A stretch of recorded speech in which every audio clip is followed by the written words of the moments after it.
다시 오실 때까지 나는 일어나 달려가리라. 주의 영광 온 땅 덮을 때 나는 일어나 노래하리. 내 사모하는 주님 온 세상 구주시라. 내 사모하는 주님 영광의 왕이시라. 내 사모하는 주님 온 세상 구주시라. 내 사모하는 주님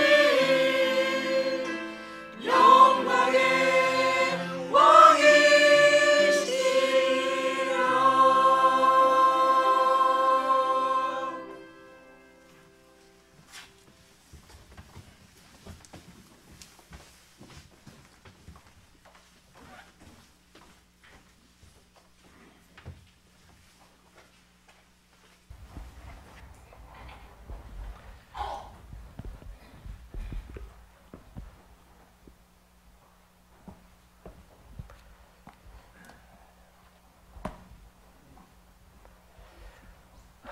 예, 안녕하세요.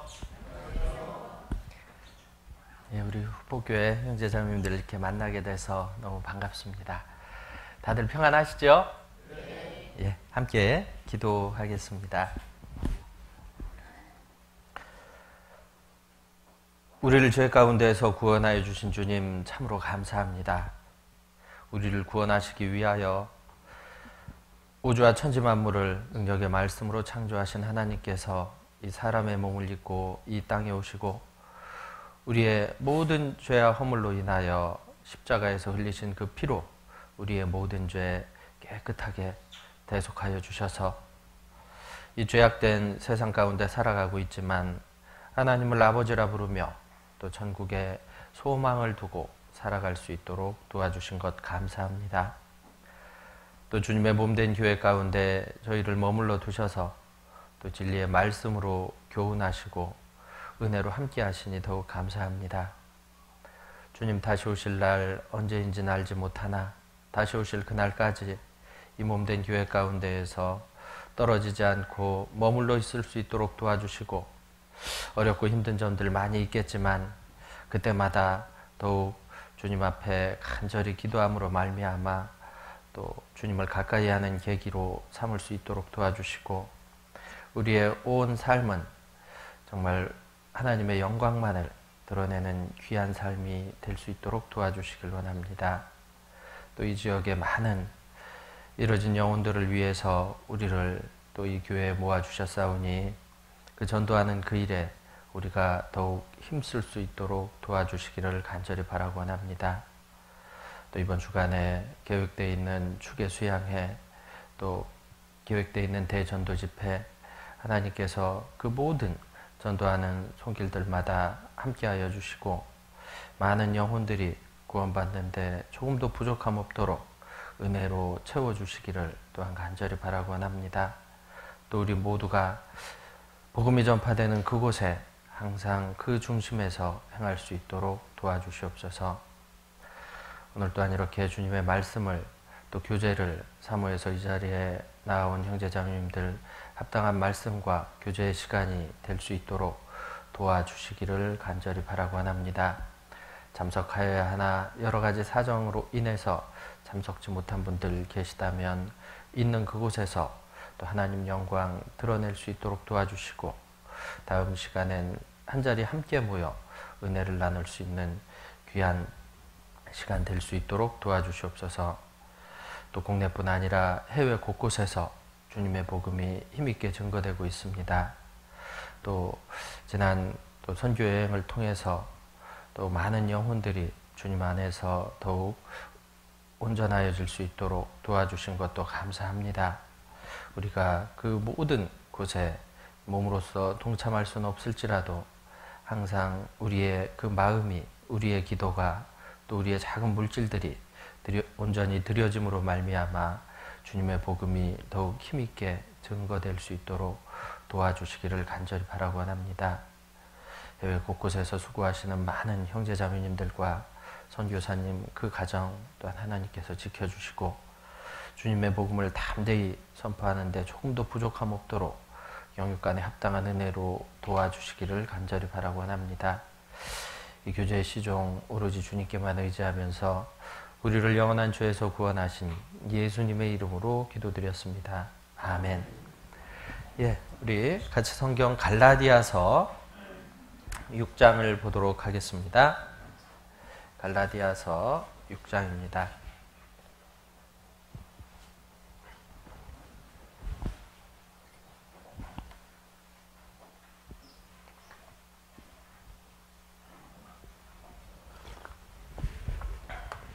갈라디아서 6장 7절, 8절, 9절 짧은 절이니까요. 함께 천천히 읽어보도록 하겠습니다. 스스로 속이지 말라. 하나님은 만홀이 여김을 받지 아니하시나니 사람이 무엇으로 심든지 그대로 거두리라. 자기의 육체를 위하여 심는 자는 육체로부터 썩어진 것을 거두고 성령을 위하여 심는 자는 성령으로부터 영생을 거두리라. 우리가 선을 행하되 낙심하지 말지니 피곤하지 아니하면 때가 이름에 거두리라. 예, 요즘 이렇게 형제자매님들이나 먼 친척들이나 이렇게 만나면 하실 말씀이 참 많지요. 안부를 물을 일이 요 근래로 더 많아진 것 같습니다. 명절들은 잘 보내셨어요? 예, 먼 길 다녀오신 분도 계시겠고 또 멀리서 찾아온 그 자녀들을 또 맞이한 분도 계실지 모르겠습니다. 그리고 또 얼마 전에 지진이 있었지요. 혹시 지진 피해들은 없으십니까? 예, 참 다행입니다. 하나님이 또 지켜주신 것 같아 감사하고 또 폭우로 인해서 또 참 요즘 안부를 여쭐 일들이 굉장히 많은 것 같은데요. 그런 생각을 좀 해봤습니다. 저는 이제 그 포항교회 온 지가 한 1년이 안 됐거든요. 올해부터 있었기 때문에. 근데 벌써 지진을 몇 차례 경험을 했습니다. 경기도 쪽에는 그렇게 심하진 않습니다, 지진이.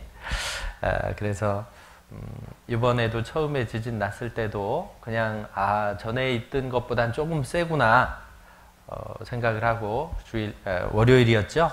이렇게 명절 전이라서 수요 말씀을 듣고 있었습니다. 근데 이제 두 번째 지진이 좀 세게 나더라고요. 그래서 얼른 대피를 했습니다. 왜 그랬냐면 뭐 주님이 지켜주실 것은 알지만 그래도 혹시 교회에서 사고 나면 안 되잖아요. 그래가지고 두 번째 지진 났을 때에는 우리 같이 말씀 듣고 있던 모든 분들이 건물 밖으로 나와서 이렇게 대피하고 돌아가시고 그렇게 했었는데요. 그래가면서 참 여러 가지 생각들이 많이 들었습니다. 그죠? 첫 번째 들었던 것이 야, 혼자 있었으면 얼마나 무서웠을까. 지진이라는 것이 두려움이 생기더라고요. 처음에 뭐 살짝 흔들렸을 때는 두렵다, 뭐 무섭다 이런 생각까지는 안 들었었는데 두 번째 조금 세게 흔들리니까 야, 혼자 있었으면 진짜 무서웠겠다.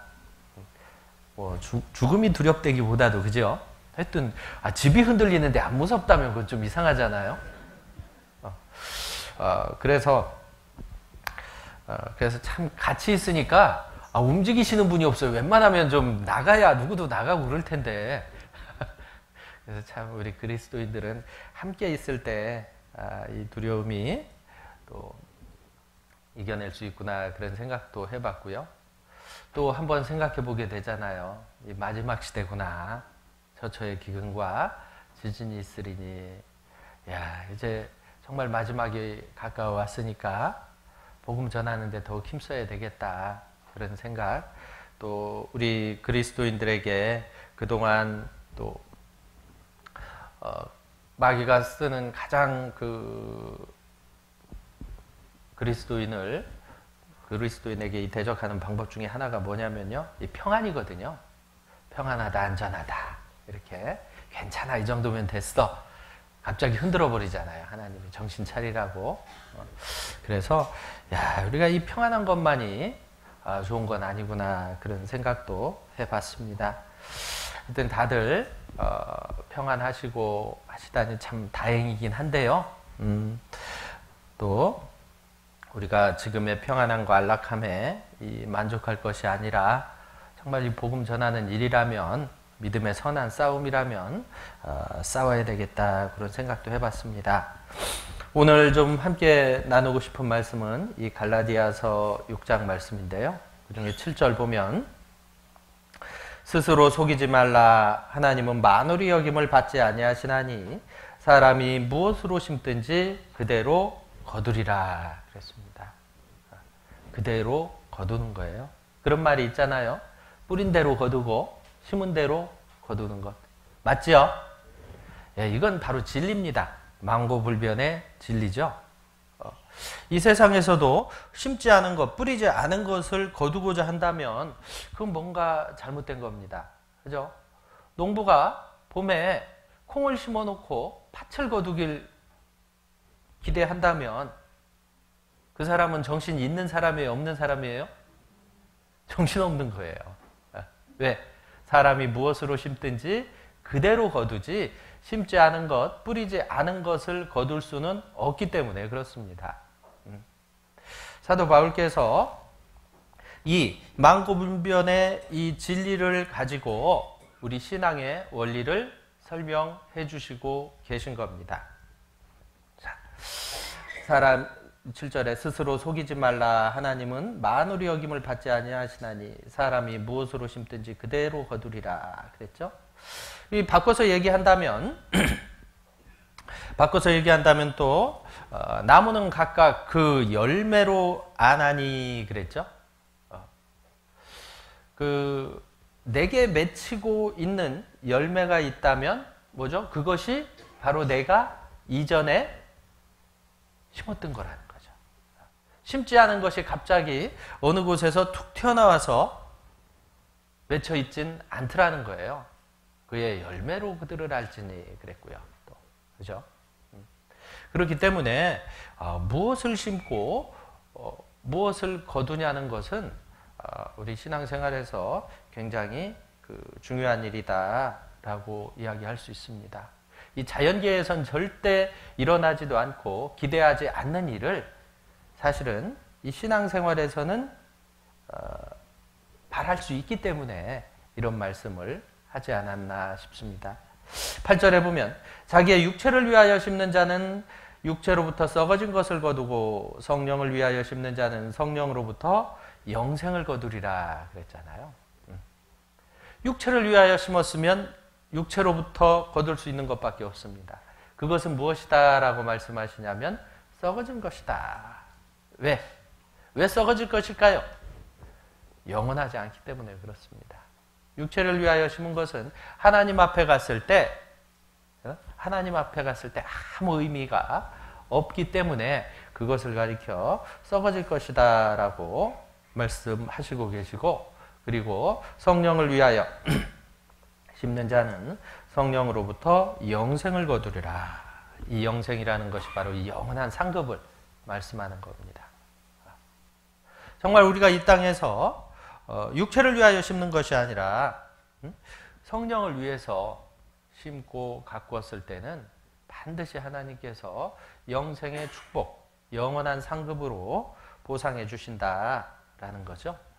근데 자칫하면 육체를 위하여 심어놓고 뭘 거두길 원할까요?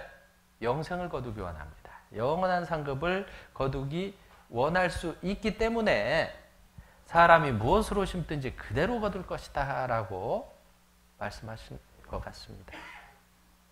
그럼 과연 어떻게 그럴 수가 있을까? 어떻게 그럴 수가 있을까요? 7절 앞부분에 스스로 속이지 말라 그랬잖아요.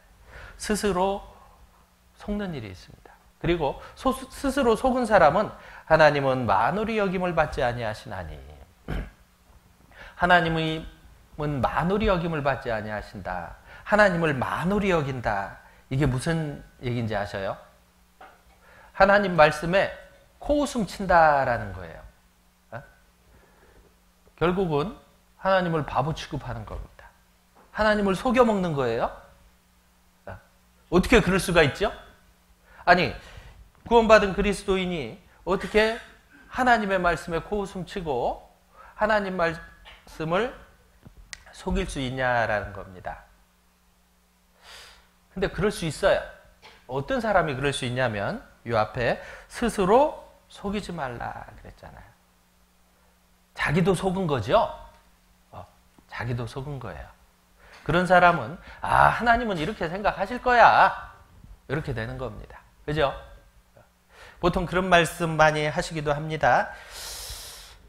하나님은 내 사정 다 아시잖아. 하나님이 내 사정 다 아셔요, 몰라요? 그렇죠. 당연히 다 아십니다. 그 뒤에 또 붙는 말이 있죠. 그러니까 이해해 주실 거야. 안타깝게도 내 사정은 다 아시지만 그걸로 인해서 이해해 주시진 않습니다. 그것이 바로 스스로 속는 거죠. 실제로 신앙생활에는 그런 일들이 굉장히 많이 있을 수 있습니다. 특히 여기 앞부분에 보면 이 3절에 보면 이런 말씀도 있습니다. 만일 누가 아무것도 되지 못하고 된 줄로 생각하면 스스로 속임이니라. 아무것도 되지 못하는데 스스로 된 줄로 생각하는 거예요. 뭐죠? 이 정도면 됐어. 이 정도면 됐어요. 진짜로? 그렇지 않거든요. 하나님의 기대치는 이만큼인데 내 나름대로 세운 기준이 있잖아요. 그 기준 딱 세워놓고 이 정도면 됐어. 누가 됐대요? 내가 됐다고 하는 거죠. 속은 겁니다. 뭐 예를 들어보면 구원받았으면 구원 못 받은 사람보다야 받은 사람이 당연히 좋습니다. 그죠? 자, 구원 받았으면 됐지? 이건 마귀의 말일까요? 하나님의 말씀일까요? 그렇죠. 마귀는 항상 우리 마음속에 구원 받았으면 됐지. 됐어. 훌륭해. 이 정도면 됐어. 여기서 뭘 더 바래? 이렇게 될 수 있습니다. 근데 거기에 스스로 만족하고 있다면 속은 거예요. 구원 받았고 어떤 분은 교회까지 나옵니다. 이 교회 나왔으면 됐지. 이 또한 마귀의 속삭임이죠. 안 나오는 것보단 낫습니다. 그러나 그것이 정말 내가 할 수 있는 최선이냐? 그렇진 않다는 겁니다. 교제까지 나가면 됐지. 구역 모임 나가고 조모임 나가고 그럼 됐습니까? 됐지요. 안 하는 것보다는. 그러나 그것 또한 최선은 아닙니다. 전도하면 됐고 봉사하면 됐지. 그래요. 그것도 맞습니다. 전도도 하고 봉사도 하고 그것도 맞지만 그럴 수도 있습니다. 어떻게까지 될 수 있더라면 정말 열심히 봉사를 합니다. 그죠? 근데 자칫하면 열심히 봉사만 할 수도 있더라는 거죠. 그래가면서 어떻게 해요? 난 열심히 봉사했잖아. 이걸로 스스로 만족하는 경우도 있습니다. 실제로 구원받고 조금 그 초창기에 이런 일도 있었어요. 제 얘기입니다. 정말 바쁘게 그 교회 생활, 봉사 너무 바쁜 거예요. 막 주일만 되면 특히 주일이 가장 바쁘죠? 안 바쁘세요, 주일이? 주일이 가장 바빠야 정상입니다. 아침부터 저녁까지 뭐 쉴 시간이 없어요. 그때 초등부 교사하고 상담인도 하고 뭐 안내도 할 일이 있고 뭐 할 일이 엄청 많이 저녁까지 쭉 그래가면서 이제 주일 소집회도 해야 되고 막 할 일이 많습니다. 그다음 누가 펑크 내면 그것도 메꿔야 되고 그러다 보니까 안타깝게도 가장 중요한 걸 빼먹게 되더라고요. 뭘까요? 주일 말씀을 제대로 못 들었어요. 너무 바빠서. 그래가면서 속으로 어떤 생각이 했을까요? 뭐 내가 놀았나? 놀았어요? 안 놀았거든요. 정말 누구보다 열심히 아침 일찍 교회당 처음으로 문 따고 들어와 보신 분 계십니까? 전 문 따고 들어갔습니다, 예전에. 얼마나 기분이 뿌듯하고 좋은지 몰라요. 안 해보셨죠? 네. 그러니까 근데 문제는 뭔지 아세요? 이 정도면 됐지. 내가 딱 하나 제대로 못한 거 있다면 뭐죠? 주일 말씀 못 들은 거. 나중에 챙겨 들어야 되는데 그게 결코 쉬운 게 아니더라는 거죠. 같이 모여서 듣는 게 진짜 중요한 겁니다. 들어도 듣는다 손 쳐도 여기만큼 집중이 안 되더라는 거예요. 그러나 속으로 위로했습니다. 뭐라고요? 뭐 내가 놀았나? 놀았어요? 안 놀았어요. 초등부 공과하고 없으면 주일 소집회하고 뭐 다른 거 하고 열심히 봉사하고 했는데 그게 처음에는 몰랐는데 조금 시간이 흐르니까 어때요? 마음이 조금씩 이상해지기 시작합니다. 조금씩. 그래가면서 생각을 하죠. 아니 내가 왜 이러지? 내가 왜 이러지? 왜 이러긴요. 심은 대로 거두는 겁니다. 사람이 무엇으로 심든지 그대로 거두는 거죠. 나름 만족하고 나름 열심히 한다고 해도 정말 주님이 원하는 그 결과는 나오지 않더라는 겁니다. 그렇기 때문에 3절 만일 누가 아무것도 되지 못하고 된 줄로 생각하면 스스로 속임이니라 그랬고요. 고린도전서 10장 12절에 보면 선줄로 생각한 자는 넘어질까 조심하라 그랬죠. 사실은 내가 이 정도면 됐다. 이 사람이 넘어지기 딱 좋은 때 있는 겁니다. 그래가지고요. 어찌됐건 그 스스로 속을 때 스스로 이것이면 됐다. 이것으로 만족하기 때문에 무엇까지 속여요? 하나님도 아실 거야. 하나님을 속여버리는 겁니다. 그리스도인이 하나님을 어떻게 속여요? 스스로 속아서 하나님도 속이게 되는 그런 일이 발생하거든요. 그래서 스스로 속이지 말라 그랬잖아요. 왜? 사람은 반드시 무엇으로 심든지 그대로 거두기 때문에 그렇습니다. 그래서 우리가 이 땅에서 지금 무엇을 심느냐 이것이 굉장히 중요한데요. 그 농사의 원리를 통해서 우리가 신앙생활에서 몇 가지 좀 생각을 해보도록 하겠습니다. 자, 한 해 농사를 시작하려고 합니다. 우리는 이제 그 신앙의 농사를 시작하려고 하죠. 그러면 한 해 농사를 시작할 때 처음 가장 중요한 게 뭘까요? 무슨 농사 질 건가를 결정해야지요. 그런 말이 있어요. 그 해, 당년에 거두려면 곡초를 심어라 그럽니다. 그러면 봄에 심으면 가을에 거둘 수 있잖아요. 10년 안에 거두려면 과실을 심어라 그랬어요. 네, 과일 나무들은 몇 년 키우기 시작하면 그때부터 쭉 거둘 수 있습니다. 또 이 100년 안에 거두려면 사랑을 심어라 그럽니다. 사랑을 심으면 100년 동안 거둘 수 있다네요. 왜 그런가 생각해 봤더니 온전한 제대로 된 사랑을 이 땅에서 심으면 뿌리면 한 100년 거두겠더라고요. 우리가 어디에다 가장 사랑을 많이 쏟죠? 자녀잖아요. 그죠? 근데 그 자녀들은 잘 키워봐야 뭐 5, 60년이잖아요. 근데 왜 100년이라고 했을까 생각을 해봤는데 정말 제대로 자녀 교육을 했다면 그 증거가 뭘까 생각을 해봤습니다. 내가 정말 내 자녀를 사랑해서 내 자녀를 온전히 키웠다. 그것에 대한 증거가 뭘까요? 내 자녀에서 나타날까요? 그렇지 않습니다. 어디서 나타나냐면 그 밑에서 나타나더라고요. 내가 뿌린 대로 얘가 어떻게 열매 맺냐? 그것에 따라서 내가 제대로 심었냐, 그렇지 않느냐가 결정됩니다. 그죠? 우리 어르신들, 손자, 손녀들이 너무 잘 크고 있다.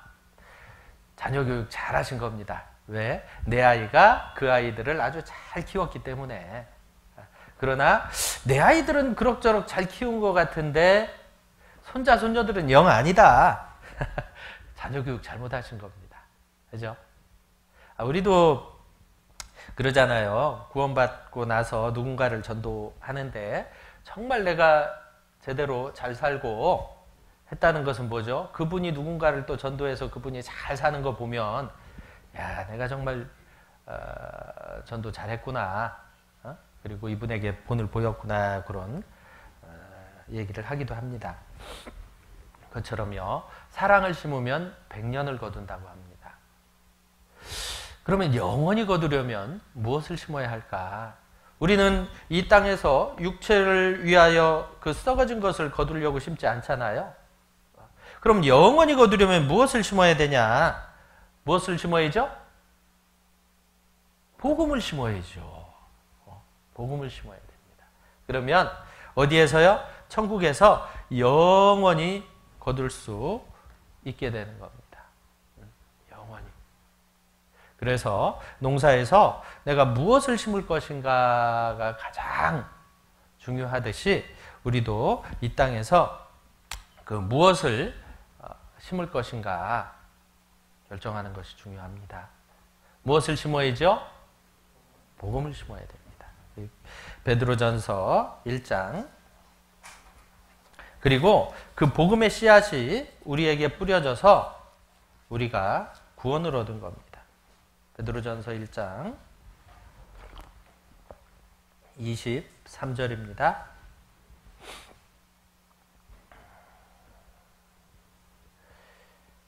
너희가 거듭난 것이 썩어질 씨로 된 것이 아니요 썩지 아니할 씨로 된 것이니 하나님의 살아있고 항상 있는 말씀으로 되었느니라 그랬죠. 우리가 거듭날 때 무엇으로 거듭났냐면 하나님의 살아있고 항상 있는 이 말씀의 씨가 영원히 썩지 아니할 이 말씀의 씨가 우리 마음판에 온전히 뿌려지고 그것이 열매 맺은 것이 우리 구원이다라고 이야기할 수 있습니다.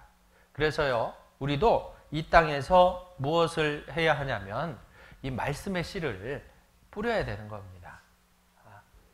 마태복음 13장에도 보면 천국은 좋은 씨를 제밭에 뿌린 사람과 같으니 그랬죠?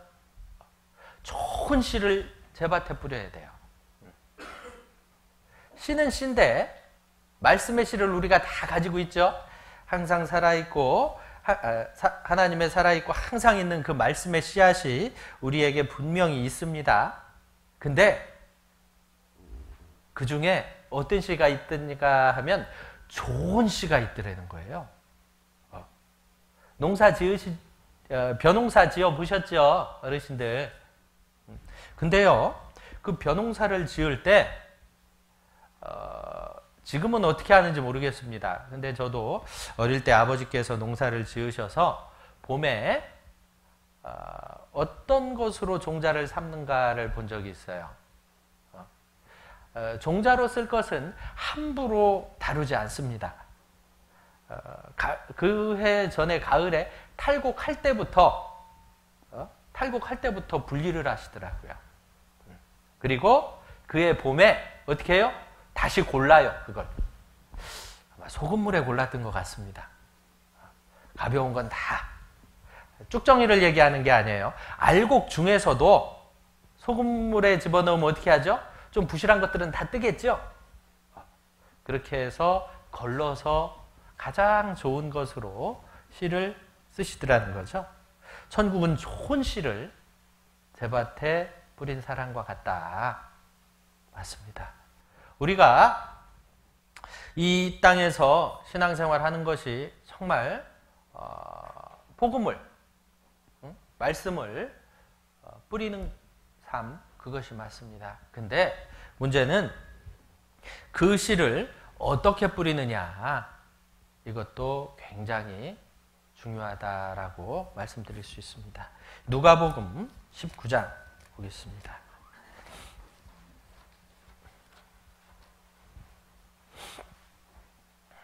누가복음 19장 12절 12절부터입니다. 누가복음 19장 12절 제가 몇 절 읽어드리겠습니다. 가라사대 어떤 귀인이 왕위를 받아 가지고 오려고 먼 나라로 갈 때 그 종 열을 불러 은 10문화를 주며 이르되 내가 돌아오기까지 장사하라 하니라. 15절 귀인이 왕위를 받아 가지고 돌아와서 은준 종들의 각각 어떻게 장사한 것을 알고자 하여 저희를 부르니 그 첫째가 나와 가로되 주여 주의 한 문화로 10문화를 남겼나이다. 주인이 이르되 잘하였다 착한 종이여 내가 지극히 작은 것에 충성하였으니 10고을 권세를 차지하라 하고 그 둘째가 와서 가로되 주여 주의 한 문화로 5문화를 만들었나이다. 주인이 그에게도 이르되 너도 5고을을 차지하라 하고. 그렇죠? 이것은 잘 아시는 그 문화의 비유입니다. 문화의 비유. 무엇이냐면 한 귀인이 왕위를 받아가지고 오려고 먼 나라로 갈 때 그 종들을 다 불러 모은 거예요. 그리고 그 종들에게 한 문화씩을 주면서 내가 돌아올 때까지 장사하라라고 명령을 내리고 가십니다. 마찬가지죠. 주님도 이 땅에서 우리를 구원하시고 우리를 주님의 피값으로 사주신 거잖아요. 너희는 너희 것이 아니라 값으로 산 것이 되었으니 그랬죠. 우리는 우리 게 아닙니다. 결국은 예수 그리스도의 종인 거죠. 종이기 때문에 어떻게 해야 돼요? 주인의 명령에 복종해야 됩니다. 주님은 뭐라고 말씀하시고 가셨냐면 너희는 온 천하에 다니며 만민에게 복음을 전파하라 명령하시고 왕위를 받아가지고 다시 오시기 위해 가셨습니다. 근데 문제는 다시 오셨을 때 무엇을 하신다라고 말씀하시냐면 15절 후반부에 보면 각각 어떻게 장사한 것을 알고자 하여 저희를 부르니 그랬죠. 각각 어떻게 장사한 것을 회개, 셈하는 일이 반드시 있다는 거예요. 거기에 그 셈했을 때 세 종류의 그 종들이 나타나는 겁니다. 여기에서의 누가복음 19장에서 이 문화 비유에서의 종은 이 구원받은 사람들을 나타냅니다. 이 문화는 무엇을 나타내냐면 구원받은 사람들에게 하나님이 허락하신 그 은사들을 얘기하는 거예요. 구원을 얘기하는 거 아닙니다. 구원받은 이후에 주신 은사. 근데 그 은사들을 가지고 어떻게 살았냐? 한 종은 어떻게 살았죠? 18절, 17, 16절이죠. 주여 주의 한 문화로 10문화를 남겼나이다. 한 문화로 10문화를 남겼다. 10은 전체를 나타내는 숫자거든요. 그러니까 이 첫 번째 종은 자기가 남길 수 있는 모든 것을 남긴 겁니다. 다 남긴 거죠. 다 남겼어요. 그럼 어떻게 하면 다 남길 수 있었을까? 올인한 겁니다. 마음을 다하고 성품을 다하고 힘을 다하고 뜻을 다한 거예요. 어디에? 주인의 명령에만 다 했을 때 하나님이 남기게 해주시는 겁니다. 그죠? 다 남긴 거예요. 100% 순종했을 때 열문화에 그 결실이 있었고 또 그걸 가지고 그렇게 했을 때 잘하였다. 잘하였다 착한 종이여 내가 지극히 작은 것에 충성하였으니 10고을 권세를 차지하라 하고 그랬죠. 10고을이라는 거 이것도 마찬가지입니다. 주님이 주실 수 있는 전부를 주신 거예요. 그죠? 열이잖아요. 종은 받은 명령에 100% 순종했고 주님은 주님이 예비하신 영원한 상급을 100% 주신 거예요. 이야, 이러고 싶지 않으세요? 우리의 소망이죠. 그럼 어떤 사람도 다 이런 사람만 있으면 얼마나 좋겠어요. 그러나 이런 사람도 있었어요. 19절에 18절에 둘째가 와서 가로되 주여 주의 한 문화로 5문화를 만들었나이다. 5문화. 한 문화 가지고 5문화 만들었으니까 많이 남겼죠. 그죠? 근데 잘한 거냐? 조금 잘한 겁니다. 조금.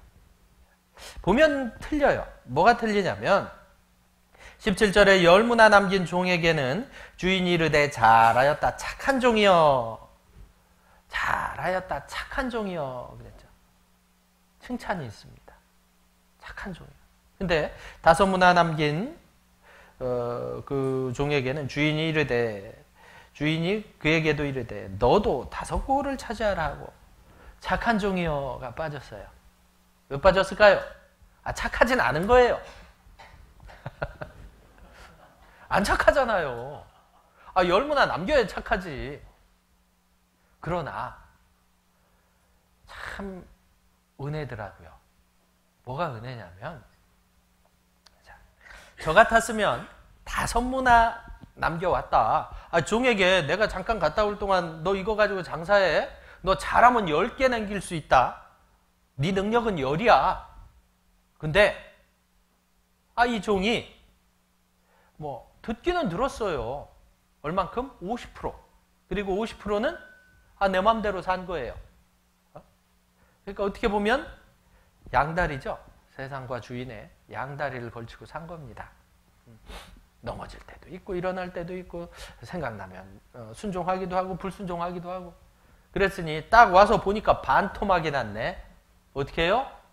야, 너 잘한 것도 있지만 잘못한 것도 있으니까 없어. 저 같으면 그럴 것 같아요. 그죠? 보통 계산법은 그렇습니다. 근데 감사한 것은 뭔가 생각해 봤더니 안타깝게도 칭찬까지 얻었으면 좋겠지만 칭찬은 없었습니다. 착하진 않았다고 말씀드렸죠. 그러나 주여 주의 한 문화로 5문화를 만들었나이다. 그랬더니 너도 5고를 차지하라 하고 상급은 주시더라는 겁니다. 상급은. 비록 10문화 같은 칭찬, 온전한 칭찬은 없었을지라도 주님은 그러니까 뭐냐면 각 사람에게 그 일한 대로 갚아주신다고 그랬잖아요. 한 만큼은 갚아주시는 겁니다. 그러니까 우리 같이 잘 넘어지는 사람들은 있잖아요. 만약에 10문화 남긴 사람만 칭찬과 상급이 있다.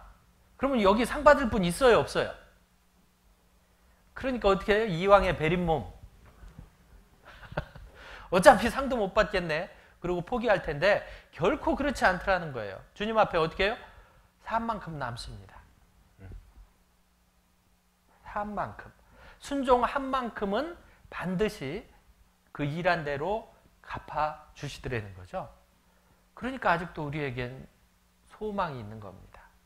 아직까지 잘 사셨습니까? 그렇다면 더 잘 살면 더 큰 영광이 있을 겁니다.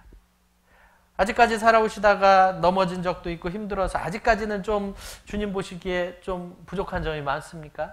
괜찮습니다. 왜? 앞으로가 남아있잖아요. 앞으로 100% 순종하고 살아가면 얼만큼 남는다고요? 산 만큼 남습니다. 그렇기 때문에 참 우리 같은 평범한 사람들에겐 큰 위로가 되는 그런 말씀이 아닌가 생각해 봤고요. 그럼 문제는 이 사람이죠. 20절에 또 한 사람이 와서 가로되 주여 보소서 주의 한 문화가 여기 있나이다. 내가 수건으로 싸두었나이다. 그랬습니다. 주님께서 주신 그 은사를 어떻게 써요? 구원받은 이후에 우리에게 은사가 있잖아요. 어떤 은사가 있습니까? 가장 큰 은사는 구원받은 이후에 우리에게 허락하신 이 삶이 될 것이고 그뿐 아니라 정말 전에는 보이지 않았던 그 잃어진 영혼들에 대한 마음이 있고, 그죠? 전도하고자 하는 열정이 있고, 그 마음들을 어떻게 했어요? 수건으로 콕콕 싸둔 겁니다. 콕콕 싸둔 거예요. 그래서 숨겨놨습니다. 왜? 잃어버릴까봐. 근데 이 종이 속은 거죠. 스스로 속은 거예요. 왜 속았는지 아세요? 스스로 속이지 말라 그랬는데 속았어요. 이 종이 하는 변명을 보면 21절에 이는 당신은 엄한 사람인 것을 내가 무서워함이라. 당신은 두지 않은 것을 취하고 심지 않은 것을 거두나이다 그랬잖아요. 스스로 주인을 판단하는 거예요. 그리고 이 종은 또 무슨 착각을 했냐면 잃어버리면 주인이 잃어버리게도 안 하겠지만 잃어버리면 종이 손해봐요, 주인이 손해봐요? 그렇죠. 종은 손해볼 게 없어요. 종이 망하는 게 어딨어요. 종이 망하면 주인이 망하는 건데. 그죠? 그러니까 착각하는 겁니다. 내 거다라고 생각하고 내가 내 거다 생각하니까 내가 손해보기도 하고 내가 잘 되기도 하는데 내게 어딨어요. 다 주인 거지. 탈무드에 보면 그런 예화가 있잖아요. 한 그 부자가 자기 아들을 멀리 유학을 보냈습니다. 근데 이 부자가 병이 걸려 죽게 된 거예요. 아들을 오라고 하자니 내가 그 전에 죽을 것 같고, 그래서 어떻게 하죠? 자기의 그 종에게, 좀 간사한 종이었어요. 이 종에게 유언을 남길 때 이렇게 남깁니다. 나의 모든 재산은 너에게 주겠다. 대신에 딱 한 가지만 해줘라. 내 아들이 원하는 거 딱 한 가지만 들어줘라. 이 종이 신이 난 거예요. 안 그랬으면 아들한테 가지도 않고 그 재산 다 팔아가지고 도망갔을 종이거든요. 그러니까 근데 이 모든 재산은 나에게 다 주고 그 주인의 아들에게는 딱 한 가지만 들어줘도 되니까 합법적으로 이 재산을 가지려면 어떻게 해요? 얼른 아들한테 찾아가서 이 얘기를 그대로 얘기하는 겁니다. 당신 아버지가 돌아가셨는데 모든 재산은 나 줬다. 그리고 아들 당신에게는 딱 한 가지 소원만 들어주라 했다. 그러니까 한 가지 소원 얘기해라. 뭐라고 했을까요? 그렇죠. 종은 아무리 많은 거 가져봐야 소용없습니다. 그 아들이 어떻게 해요? 그 종을 택한 거예요. 그 모든 아버지의 소유를 가진 종의 주인이 된 겁니다. 마찬가지죠. 종은 자기 소유가 없습니다. 근데 착각한 거예요. 속은 거예요. 내 거다 생각하니까 잃어버릴 걱정하고, 그러니까 어떻게 해요? 담대해질 수가 없는 거예요. 자, 그러다가 어떻게 되죠? 끝내는 그 은사마저 빼앗깁니다. 자, 24절 곁에 섰는 자들에게 이르되 그 한 문화를 빼앗아 열 문화 있는 자에게 주라 하니 저희가 가로되 주여 저에게 이미 열 문화가 있나이다. 주인이 가로되 내가 너희에게 말하는 무릇 있는 자는 받겠고 없는 자는 그 있는 것도 빼앗기리라 그랬죠.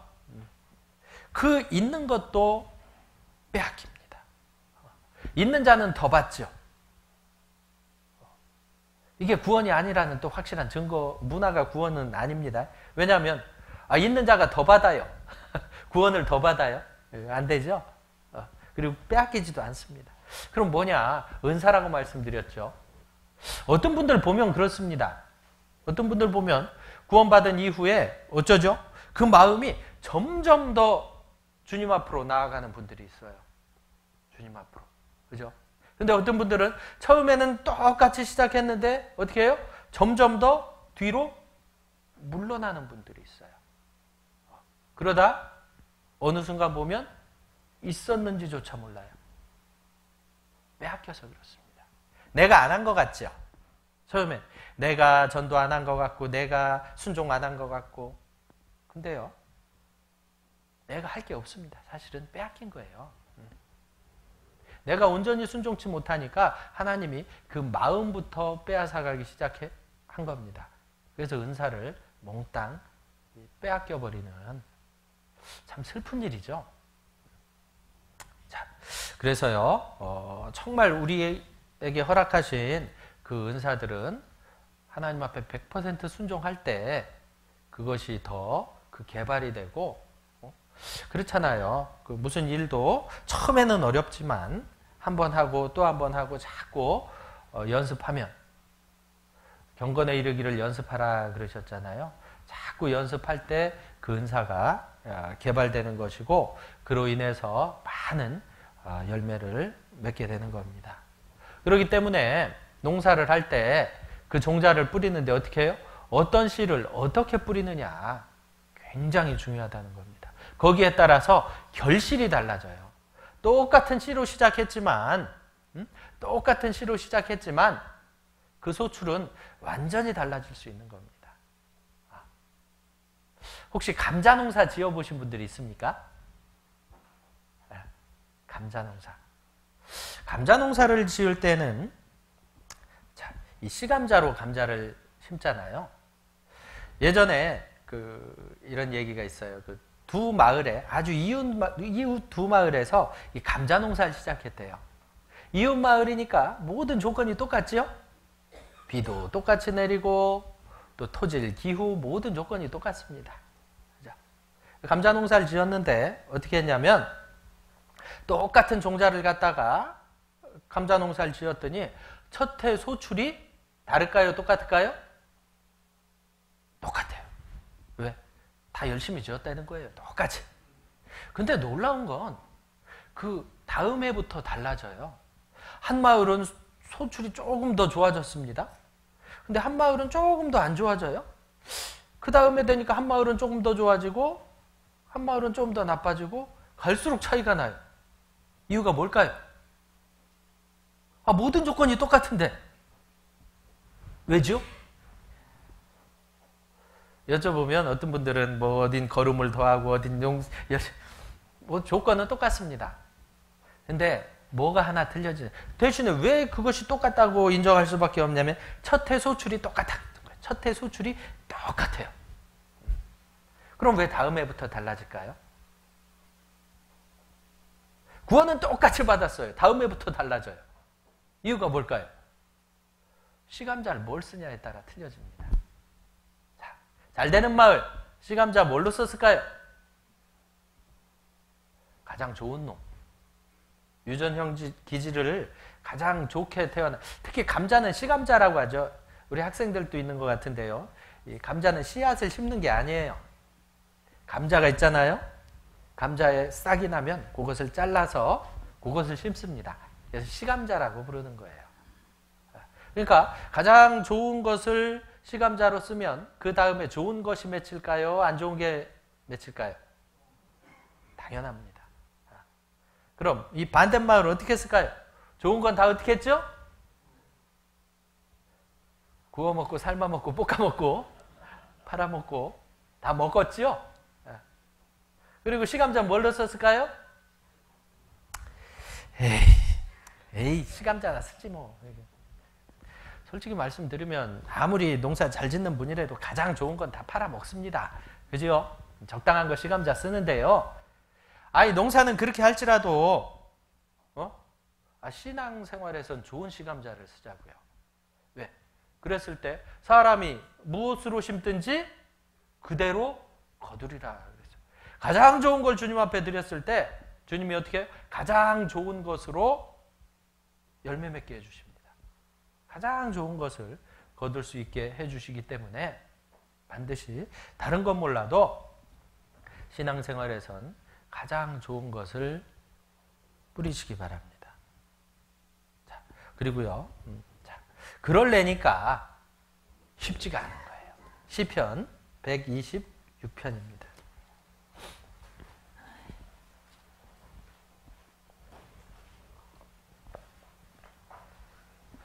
시편 126편 5절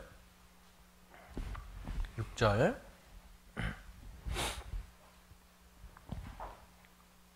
눈물을 흘리며 씨를 뿌리는 자는 기쁨으로 거두리로다.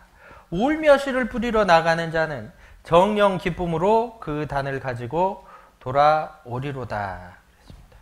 눈물을 흘리며 씨를 뿌리는 자, 울며 씨를 뿌리는 자. 이것은 이 고난의 수고와 희생의 그 눈물의 씨를 이야기하고 있는 겁니다. 그러나 이것은 또 약속이기도 합니다. 반드시 눈물의 씨를 뿌리고 울며 씨를 뿌리러 나가는 자는 정녕 기쁨으로 그 단을 가지고 돌아오리로다 그랬잖아요. 씨를 뿌렸는데 단으로 몇 퍼센트? 100% 정령이라고 그랬잖아요. 반드시 기쁨의 단으로 가지고 돌아오게 하겠다는 그 약속이 있는 거예요.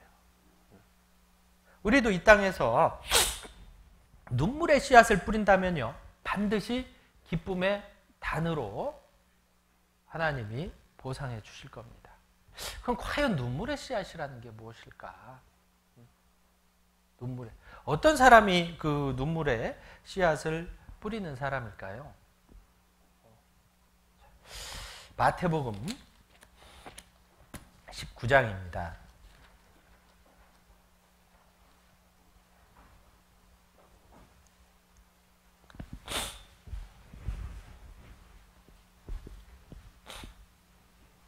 마태복음 19장 29절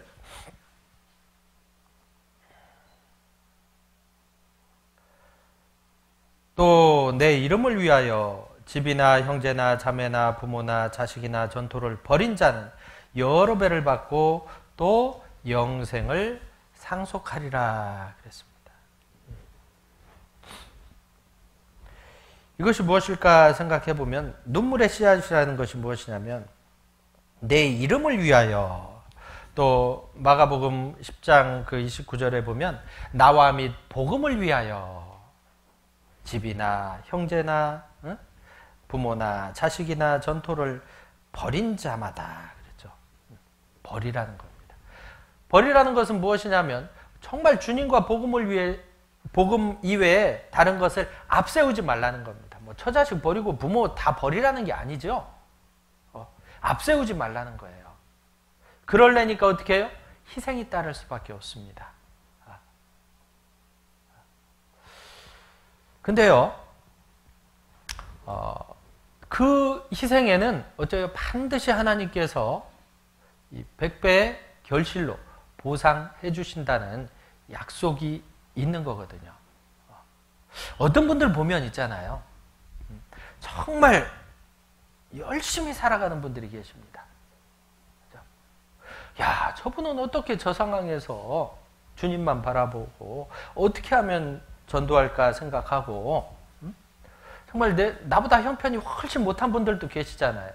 그럼에도 불구하고 나 같으면 저 상황에서 못 살 것 같은데, 나 같으면 저 상황에서 얼른 돈 벌러 가야 되고 얼른 뭐 가족들 저 비유 맞춰야 되고 그럴 상황인데, 그 상황에서 정말 그것들을 희생해 가면서 복음 전하시는 분들도 있잖아요. 그런 분들 보면 부럽지요. 나도 저렇게 한번 살아보고 싶을 때가 있죠. 근데 안 되죠. 왜냐하면 그분은 눈물의 씨앗을 뿌렸기 때문에 그렇습니다.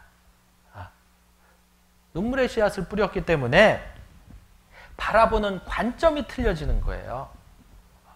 자, 오늘 이 자리에 말씀 들으러 나오셨잖아요. 그죠?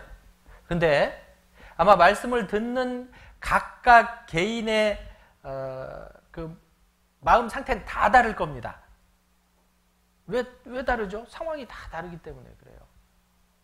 어떤 분은 정말 힘들고 어려운 가운데 이 자리에 나오신 분들도 있을 겁니다. 정말 내가 말씀을 듣기 위해서 만약 예를 들면 자영업을 하시는 분이라면 중요한 뭐 어떤 그 계약 뭐 이런 것들 있죠. 돈을 벌 수 있는 한 100만 원짜리를 포기하고 이 자리에 나왔다. 그러면 이 말씀이 얼마짜리로 들릴까요?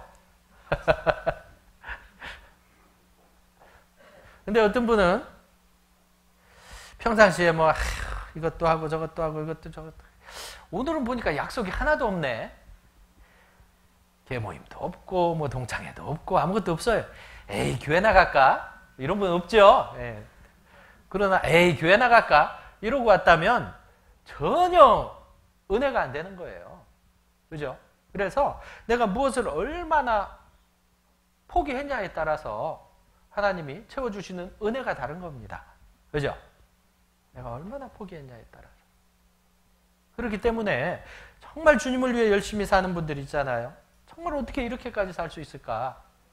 눈물의 씨앗을 뿌렸기 때문에 그 상황 모든 것이 그렇게 값지고 귀할 수가 없는 겁니다. 예전에 그런 말이 있어요. 들어보셨습니까? 진짜 농부는요, 진짜 이게 무엇으로 심든지 그대로 거두리라 하니까 계속 농사 얘기만 나오는데요. 진짜 농부는 배고는 죽어도 먹고 죽지 않는다, 이런 말 들어보신 적 있습니까? 무슨 얘기냐면 옛날엔 보릿고개라는 것이 있었잖아요. 보릿고개. 지금은 없지요.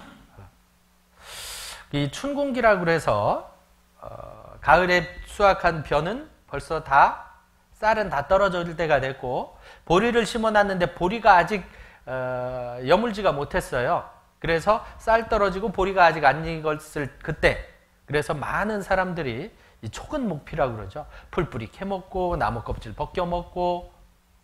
어르신들 생각나세요? 예, 그런 적이 있었대요. 전 참 감사하게 그런 세대를 겪지 않아서 너무나 감사합니다.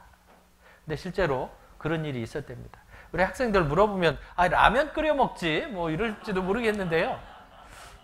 라면 있으면 굶어 죽지도 않죠. 한 시골에 그 농부의 집이 있었답니다. 그 보릿고개를 못 넘겨서 일가족이 어떻게 됐어요? 다 굶어 죽었어요. 그래서 동네 사람들이 시신을 수습해 주려고 그 집에 갔답니다. 근데 시신을 수습하는 과정에서 베개를 만져보니까 베개에서 서걱서걱 소리가 나더래요. 무슨 소리죠? 예, 곡물베개입니다. 곡물베개. 보통 사람 같으면 그렇게 생각하면 참 이상한 사람들이다. 아니, 음식을 두고 죽었어요. 그것도 굶어서. 근데 농부들은 알죠. 왜요? 진짜 농부는요, 그 종자는요, 먹고 죽지 않습니다. 배고 죽으면 죽을지언정.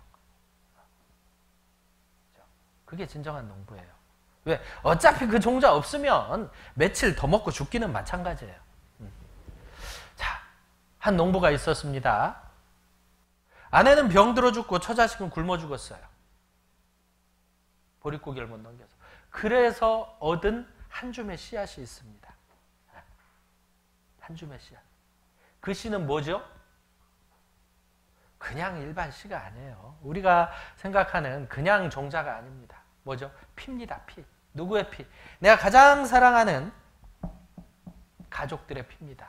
병들어 죽은 아내, 굶어 죽은 자식들의 그 피가 발린 씨앗이에요. 그 씨를 뿌리는 거예요. 아무데나 뿌리겠어요? 막 야산에 막 뿌려요? 그렇지 않습니다. 정말 그 밭을 정성 들여 가꿀 것이고, 싹이 나면 풀 하나 돌 하나 있을까? 밤을 새워가면서라도, 그죠? 정성을 다해 농사를 지을 겁니다.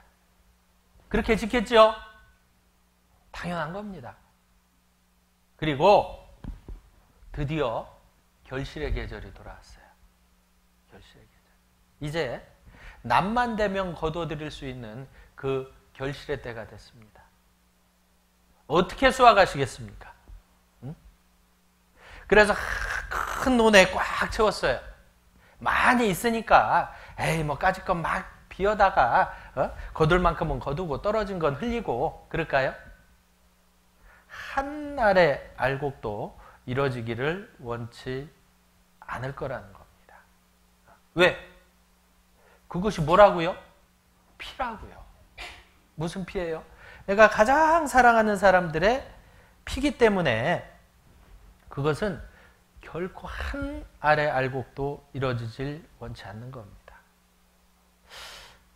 실제로 저는 부모님이 농사를 지셨다고 했잖아요. 그래서 전 보릿고개도 안 겪었어요. 뭐 먹을 건 뭐 쌀밥만 먹지 못했을 거예요. 어릴 땐 기억이 안 나요. 근데 하여튼 그래도 굶진 않았어요. 근데 그러니까 집에 적당한 쌀은 있었다는 거죠. 근데 어릴 때, 지금은 어릴 때 아이들이 밥을 먹잖아요. 요즘 아이들 이유식 끝나고 밥 먹이기 시작하시면 밥이 반 먹고 방바닥이 반 먹고 그러죠. 애들이 막 밥 가지고 우리 때 그랬다 그러면 살아남았을까요? 요즘은 애들이 밥 먹다가 흘리면, 근데 애들은 주워 먹으려고 그래요. 그럼 어른이 얼른 손을 딱 대고 이 더러운 거 먹지 말라고 그러죠. 저희 어릴 때 어떻게 했습니까? 떨어진과 동시에 눈치를 사사삭 보고, 왜 떨어진 거 자체로 혼나요? 얼른 집어먹죠? 누가 뭐라 할까봐. 그러고 살았습니다. 그것도 참 행복하게 산 거예요. 왜? 쌀이 없어 그러냐? 그렇지 않습니다. 그만큼 귀하게 여겼다는 거예요. 그렇게 귀한 거예요. 왜? 피땀 흘려 농사 졌거든요. 지금은 천재지변 때문에 농사를 망치는 일이 그렇게 흔치 않습니다. 근데 예전엔 그렇게 많았어요. 그런 일들이. 왜? 다 손으로 일했거든요. 요즘은 이 콤바인 한 대가요. 콤바인 한 대가 이렇게 쓱 지나다니잖아요.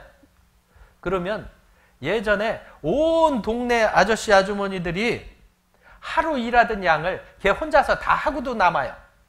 그러니까 수확의 시기를 놓치는 일이 거의 없습니다. 그죠? 근데 예전에는 안타깝게도 수확의 시기를 놓치는 일이 많았어요. 다 사람이 했거든요. 생각을 해보세요. 피땀 흘려 봄부터 가을까지 농사를 지어놨는데 갑자기 태풍이 오는 거예요. 요맘때 태풍 많이 오잖아요. 갑자기 큰 비가 오는 거예요. 어떻게 해요? 그것들이 걔네들이 다 바닥에 누워 있습니다. 그럼 어떻게? 농부의 마음은요? 다 들어가는 겁니다. 실제로. 그래서요, 정말 이 밤잠을 못 주무시더라고요. 부모님들이. 왜? 그거 하나. 내가 잠 하나 좀 덜 자고 조금 더 수고하면 조금 더 건질 수 있거든요. 그 마음으로 농사를 지으셨는데, 자, 요한복음 4장 한번 보겠습니다.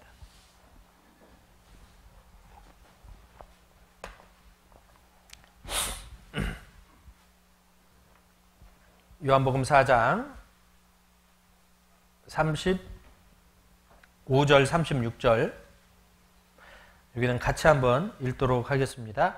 너희가 넉 달이 지나야 추수할 때가 이르겠다 하지 아니하느냐. 내가 너희에게 이르노니 눈을 들어 밭을 보라. 희어져 추수하게 되었도다. 거두는 자가 이미 삭도 받고 영생에 이르는 열매를 모으나니 이는 뿌리는 자와 거두는 자가 함께 즐거워하게 하려 함이니라. 이 관점의 차이라는 겁니다. 정말 눈물의 씨앗을 뿌린 사람은 그 한 알의 알곡을 뿌려본 사람은 그 한 알의 알곡을 결코 허투루 생각하지 않습니다. 주님도 마찬가지였어요. 주님은 하나님이시잖아요. 하나님의 마음으로 뭘 봐요? 눈을 들어 밭을 보라. 희어져 추수하게 되었도다. 주님의 눈에는 이 육신의 눈으로 보이는 그 넉 달이 지나야 추수하게 될 그 곡식들이 보이는 게 아니라 정말 지금이라도 당장 날만 되면 거두어 드릴 수 있는 그 영혼들이 보이는 겁니다. 희어져 추수하게 됐다는 것은 다 익었다는 거예요. 날만 되면 거두어 드릴 수 있는 겁니다. 그리고 거두는 자가 이미 삭도 받고 영생에 이르는 열매를 모으나니. 우리 삭 받은 거두는 자들이 있잖아요. 그죠? 그게 누구겠어요? 우리죠. 근데 안타깝게도 마태복음 9장에 보면 추수할 것은 많되 일꾼은 적으니 이런 탄식의 말씀이 있습니다. 추수할 것은 많은데 일꾼이 적어요. 그럼 어떻게 해요? 농부의 마음은 타들어갈 수밖에 없습니다. 왜 일꾼이 적어요? 많죠. 거두는 자가 이미 삭도 받고 영생에 이르는 열매를 모으나니. 많은데 적대요. 많잖아요, 여기도. 삭 받은 일꾼들이. 근데 적어요. 왜? 같은 마음이 아니라서 그렇습니다. 같은 마음. 어떤 마음이요? 정말 그 피를 뿌린 마음이 아니라서 그럴 수 있습니다. 그 눈물의 씨앗을 뿌렸다면 같은 마음으로 거두려고 할 겁니다. 그죠? 그래서요, 그 눈물의 씨앗 뿌리기를 절대 주저할 필요가 없다는 거죠. 두려워할 필요 없습니다. 왜? 반드시 그 눈물의 씨앗을 뿌렸을 땐 반드시 하나님께서 기쁨의 단으로 거두겠다고 약속하셨기 때문에 그래요. 그리고 이 땅에서 정말 그 값진 열매들을 거두는 분들 있잖아요. 그분들 부러워할 일만은 아니라는 겁니다. 결과만 보고 부러워할 것이 아니라 그분들이 과연 무엇을 뿌렸는가 이것을 봐야 되겠죠. 그랬을 때 이렇게 뿌리니 이런 결과가 나오는구나 하고 우리도 내가 지금 무엇을 뿌리고 있는가 생각해 봐야 될 겁니다. 다시 갈라디아서 6장 본문 가보겠습니다. 갈라디아서 6장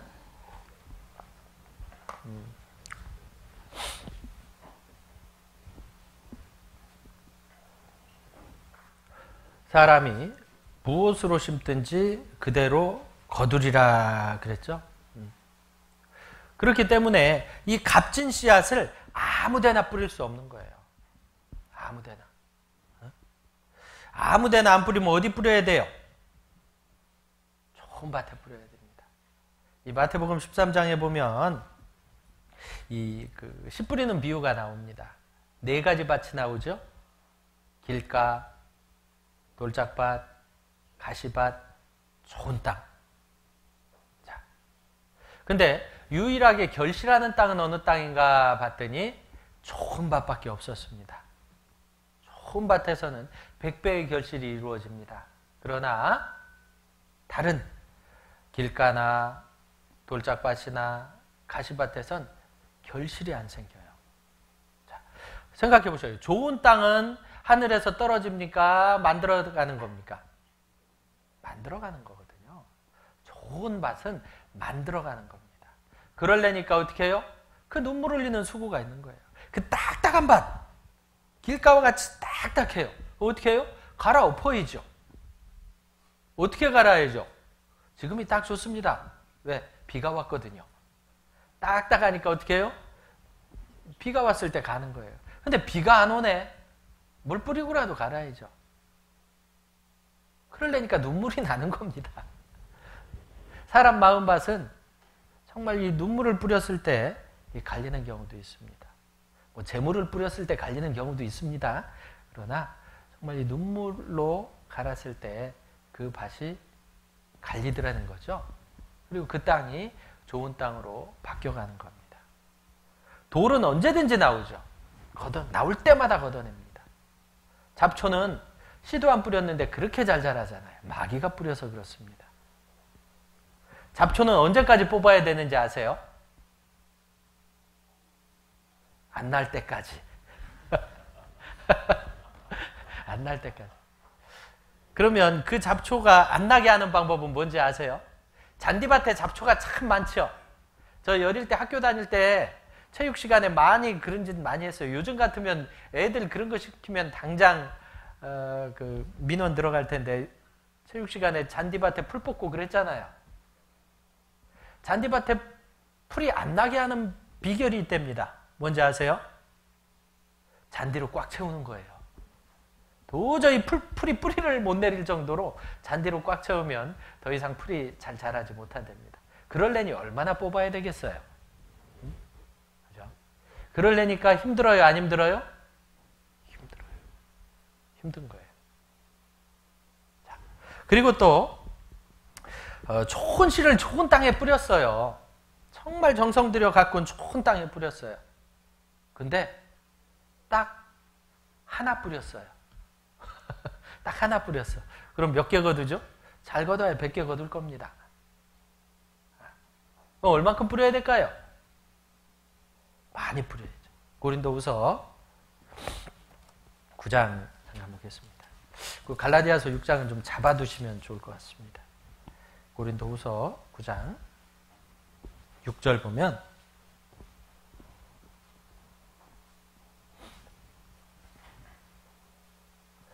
이것이 곧 적게 심는 자는 적게 거두고 많이 심는 자는 많이 거둔다 하는 말이로다 그랬죠. 적게 심으면 적게 거두고 많이 심으면 많이 거두는, 심은 만큼 뿌린 만큼 거두는 거예요. 이 또한 진리입니다. 그죠? 전도서 11장 6절에도 너는 아침에 씨를 뿌리고 저녁에도 손을 거두지 말라. 왜요? 이것이 잘 될는지 저것이 잘 될는지 아니면 둘 다 잘 될는지 알지 못함이니라 그랬습니다. 아침에 씨를 뿌렸어요. 그러니 어떻게 해요? 이제 좀 쉴 법도 하잖아요. 정말 수고 열심히 했어. 이제 좀 쉬어볼까? 쉬지 말라는 거죠. 저녁에도 그 손을 거두지 말라. 왜? 이게 잘 될는지 저게 잘 될는지 혹 둘 다 잘 될는지 알 수 없기 때문에 그렇습니다. 다 잘 될 것만 같으면 딱 원하는 것만큼만 해도 돼요. 그러나 내 맘대로 되든가요? 그렇지 않습니다. 그러니까 여기에다도 열심히. 보통 우리가 신앙생활할 때 이렇게 얘기하기도 합니다. 나는 가족 전도에 중점을 둘 거야. 잘못된 거 아닙니다. 당연히 가족부터 그 사랑하는 가족부터 전도하는 게 맞습니다. 그러나 가족 전도만 할 거야. 나 이거 안 되면 아무것도 안 해. 심지어 이런 분도 있습니다. 그리고 이것에 매여 있는 거죠. 내 가족도 아직 다 구원 못 받았는데 이런 경우도 있습니다. 그래요. 가장 중점을 두지만 아침에 씨를 뿌리고 저녁에는 뭐 할 거냐고. 그리고 놀아요. 저녁 때. 그러면 안 되잖아요. 가족 전도에 중점을 두는 것도 맞지만 내 주변에 많은 구원받지 못한 영혼들에도 복음을 힘있게 전해야 되는 거예요. 이게 잘 될지 저게 잘 될지. 10년 내내 구원받고 가족 전도에만 힘썼는데 10년 동안 구원 못 받는 경우도 있어요. 저희 집에도 누나가 가장 먼저 구원받았는데 10년 안으로 구원받은 가족이 아무도 없어요. 얼마나 슬펐을까요? 다른 사람은 전도했더니 그렇게 잘 되더래요. 근데 가족은 안 되는 거야. 하나님한테 투정을 좀 부렸대네요. 하나님 너무하십니다. 이런 식으로 하시면 나 이제 전도 안 할랍니다. 그랬더니 전도가 안 되더래요. 그래서 다시 무릎을 꿇었답니다. 하나님 잘못했습니다. 그리고 나서 이제 가족들이 구원받고 그렇게 했는데요. 마찬가지입니다. 하나님이 그렇게 허락하신 이유가 있겠죠. 그러나 한 가지에만 매여서 다른 것을 소홀히 한다면 그 또한 적게 심는 게 됩니다. 그래서 어떻게 해요? 적게 심은 자는 적게 거두고 많이 심는 자는 많이 거두고. 그러니까 아침에도 씨를 뿌리고 저녁에도 손을 거두지 말아야 됩니다. 그러려니까 힘들어요? 안 힘들어요? 그러니까 신앙생활은 2배로 힘든 거예요. 가정생활도 잘해야 되지, 사회생활도 잘해야 되지, 교회생활도 잘해야 되지. 이게 다 신앙생활이거든요. 신앙생활 하려니까 힘드시지요? 그러나 그 힘든 만큼 어떻게 해요? 반드시 갚아주신다니까요. 다시 갈라디아서 6장 가보겠습니다.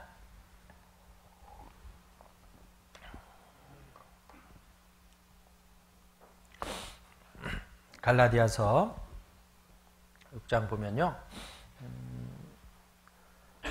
9절에 우리가 선을 행하되 낙심하지 말지니 피곤하지 아니하면 때가 이름에 거두리라 그랬습니다.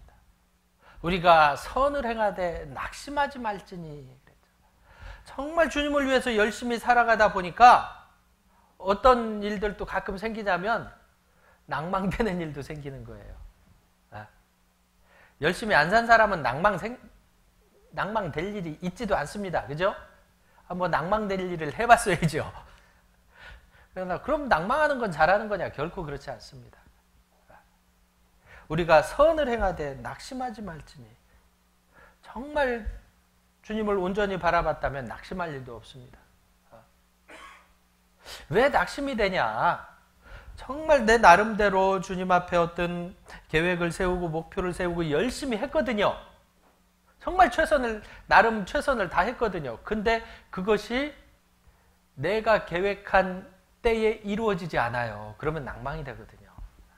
근데 그것도 실수한 겁니다. 우리가 선을 행하되 낙심하지 말지니 피곤치 아니하면 때가 이름에 거두리라. 주님이 계획하신 때가 있는 거예요. 주님이 계획하신 때. 그 때를 내 때로 생각해서 내가 그 때를 정해놨기 때문에 낭망이 되는 겁니다. 주님의 때를 바라보고 있으면 절대 낭망하지 않죠. 우리가 선을 행하되 낙심하지 말지.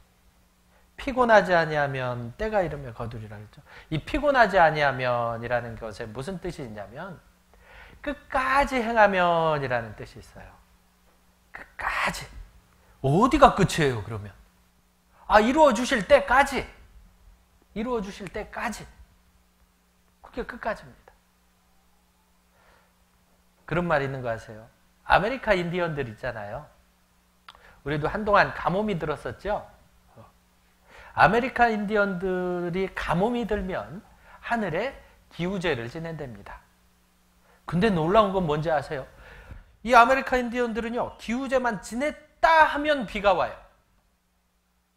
놀랍지 않습니까? 반드시 비가 와요. 안 온 적이 한 번도 없대요. 왜? 비 올 때까지 지내요. 비가 안 오면 멈추질 않아요. 마찬가지죠. 우리도 들어주실 때까지입니다. 주님이 들어주실 때까지. 야, 그럼 어떻게 그럴 수 있을까? 어떻게 그럴 수 있을까요? 끝까지 하는 것은 결코 쉽지 않은데 어떤 사람이 과연 그렇게 할 수 있을까? 누가복음 18장 한번 찾아보겠습니다.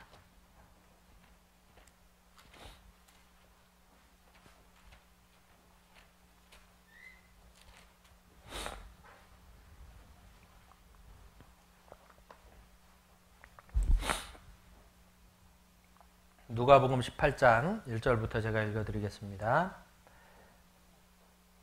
항상 기도하고 낭망치 말아야 될 것을 저희에게 비유하여 가라사대 어떤 도시에 하나님을 두려워 아니하고 사람을 무시하는 한 재판관이 있는데 그 도시에 한 과부가 있어 자주 그에게 가서 내 원수에 대한 나의 원한을 풀어주소서 하되 그가 얼마 동안 듣지 아니하다가 후에 속으로 생각하되 내가 하나님을 두려워 아니하고 사람을 무시하나 이 과부가 나를 번거롭게 하니 내가 그 원한을 풀어주리라. 그렇지 않으면 늘 와서 나를 괴롭게 하리라 하였느니라. 한 마을에 한 도시에 이 불의한 재판관이 있었어요. 이 불의하다는 건 의롭지 못하다는 거죠. 한마디로 나쁜 놈이라는 겁니다. 재판관인데 나빠요. 왜? 하나님도 무서워하지 않고요. 사람을 막 무시해요. 어떤 사람을 무시할까요? 돈 없고 가난한 사람들. 나한테 뭐 안 갖다 주면 재판을 굳게 하는 거예요. 자기 마음대로 갖다 주는 대로 그렇게 재판을 하는 겁니다. 근데 한 과부가 그 재판관에게 와서 자기 원수에 대한 원한을 풀어달라고 오는 겁니다. 이스라엘에서 가장 불쌍한 부류의 사람 둘 꼽아라 그러면 고아와 과부입니다. 불쌍한 사람. 돈 있어요? 없어요?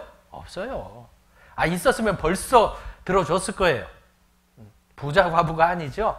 가난한 과부인 겁니다. 근데 문제는 그러니까 이 재판관은 들어줄 일이 없는 사람이에요.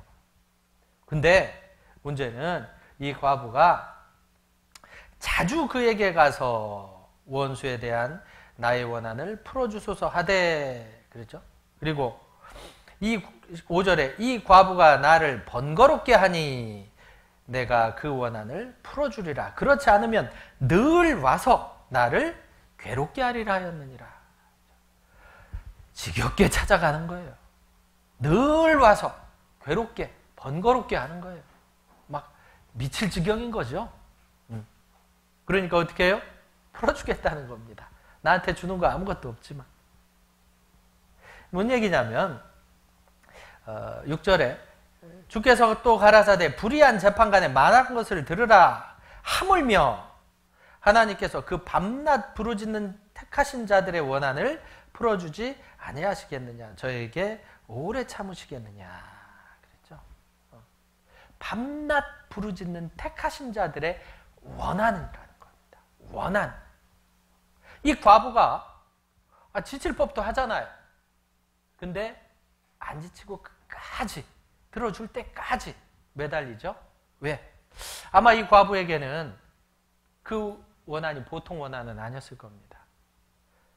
이 과부기 때문에 누군가가 그 남편을 죽였을 수도 있고요. 또 과부가 유일하게 의지하고 사는 그 자녀, 특히 아들이 있었을 거예요. 그 아들들이 어떤 해를 당했을 수 있을 겁니다. 그러니까 목숨 걸고 들어줄 때까지 원한을 풀어달라고 하는 거죠. 생명에 관한 일이었으리라고 생각합니다. 결코 포기하지 않았습니다. 마찬가지입니다. 주님도요. 하물며 하나님께서 그 밤낮 부르짖는 택하신 자들의 원한을 풀어주지 아니하시겠느냐. 저희에게 오래 참으시겠느냐.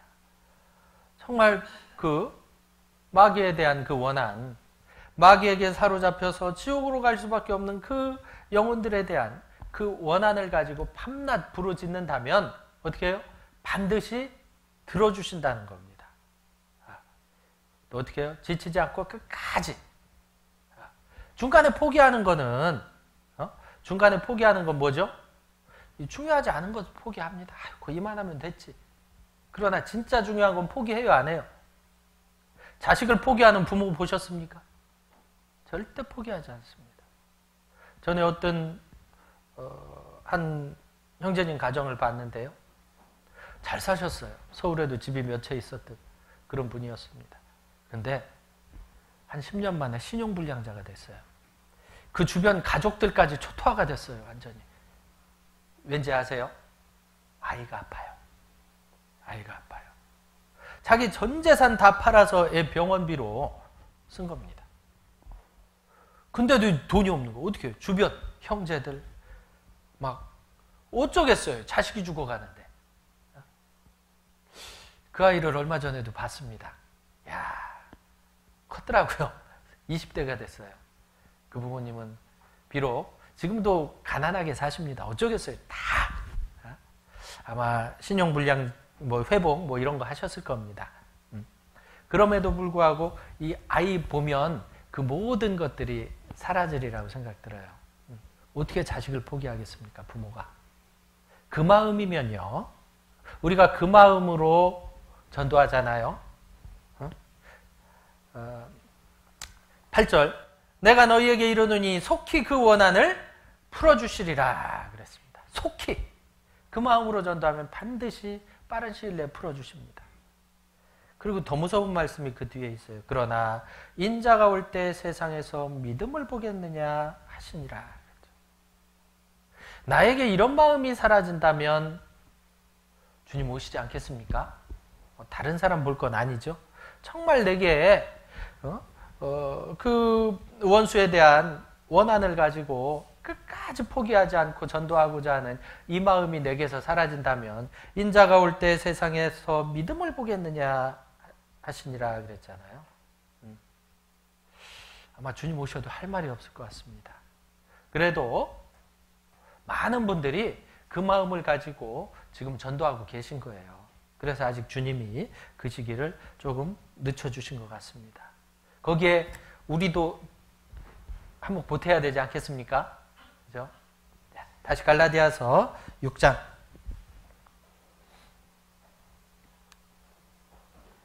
7절 같이 한 번 더 읽어보겠습니다. 스스로 속이지 말라. 하나님은 만월의 여김을 받지 아니하시나니 사람이 무엇으로 심든지 그대로 거두리라.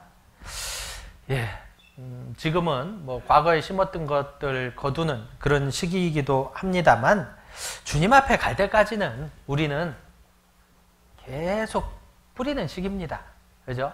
진짜 거두는 것은 천국 가서 영원히 거두겠죠? 그래서 이런 말이 있어요. 이 세상에서 가장 중요한 시간이 언제일까?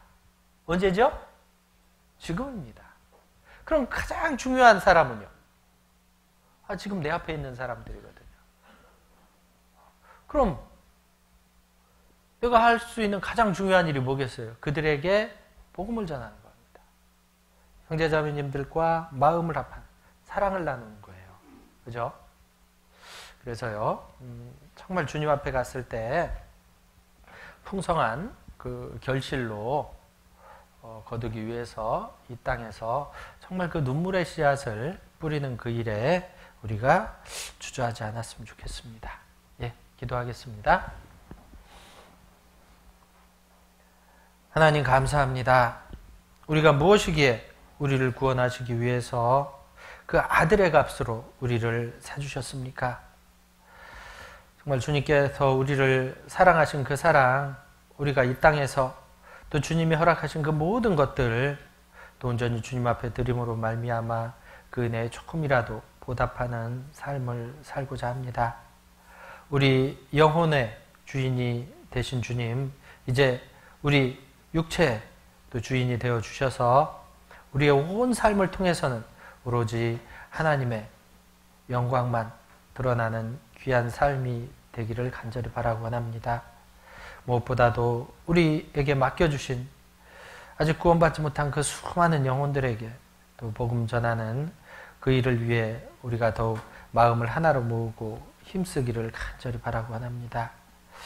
그래서 주님 다시 만날 그때 정말 잘했다, 착하고 충성된 종아라는 칭찬으로 또 주님을 영광 중에 맞이하는 저희 될 수 있도록 도와주시옵소서.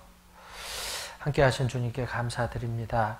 우리를 영원한 죄에서 구원하신 예수님의 이름으로 기도드렸습니다. 아멘. 예.